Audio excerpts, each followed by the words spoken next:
असं जनतेला वाटतंय। आणखीन एक जो चर्चेतला मुद्दा आहे तो म्हणजे बिनविरोध निवड। विविध महापालिकेमध्ये 68 बिनविरोध जागांचा मुद्दा विरोधकांनी उचलून धरलेला आहे।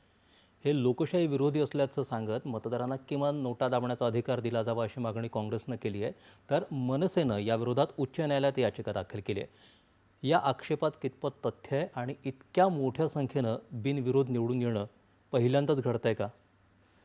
विधानसभांचे जे निकाल लागले महाराष्ट्रामध्ये, त्यांनी सध्याच्या विद्यमान सत्तारूढ महायुती आघाडीला इतकं प्रचंड बहुमत दिलेलं आहे की जो उमेदवार आहे दुसरा कोणताही महानगरपालिकेत नशीब आजमावणारा, तो एका अर्थाने बिचकतोय। गेल्या काही वर्षांची आपण तुलना केली तर असं लक्षात येत आहे या निवडणुकीत दाखल झालेले उमेदवारी अर्ज तसेही कमी आहेत। फक्त काय होतं की स्थानिक स्वराज्य संस्थांचं राजकारणही तसं अगदी वाईट झालंय, एका हीन पातळीवर पोचतंय। त्यामुळे कुठेतरी मला उमेदवारी मिळेल का, मला AB फॉर्म अमुक अमुक पक्षाचा मिळेल का, या भावनेनी पण अर्ज टाकून ठेवले जातात आणि मग ते मागे घेतले जातात। त्यामुळे पण अर्ज मागे घेणाऱ्याचं प्रमाण वाढलं आहे। पण दुसरं असं आहे की काही ठिकाणी मात्र अतिशय गंभीर आरोप केले गेले आहेत की आम्हाला पोचू दिलं नाही, आमचा अर्ज स्वीकारला नाही। हा जो काय प्रकार झालेला आहे त्या चर्चेतून, त्या आरोपातून आणि त्या संशयातून सत्तारूढ महायुतीला बाहेर येणं आवश्यक आहे।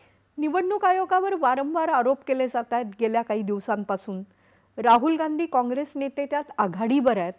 त्यामुळे निवडणूक आयोगाने स्वतःची स्वायत्तता प्रत्येक पातळीवर किती योग्य आहे हे दाखवणं आवश्यक झालं आहे। आणि महाराष्ट्राच्या निवडणुकीचे जे प्रमुख आहेत वाघमारे साहेब आणि काकाणी साहेब, हे दोघंही जण या तक्रारींची दखल घेत चौकशीचे आदेश तर देत आहेत। आता अहवाल मागवण्यावरच फक्त आयोग थांबणार असं वाटत असल्यामुळे मनसे न्यायालयात गेलेली आहे। प्रत्येक गोष्ट न्यायालयात जावी का, वेगळ्या यंत्रणा तिथे जर आहेत आयोगाच्या, तर कसं वागावं हा एक खरं तर महत्त्वाचा मुद्दा आहे। लोकशाहीतले सगळे स्तंभ परस्पर पूरक असतात, त्यांनी एकमेकांवर कुरघोडी करायचं काही कारण नसतं।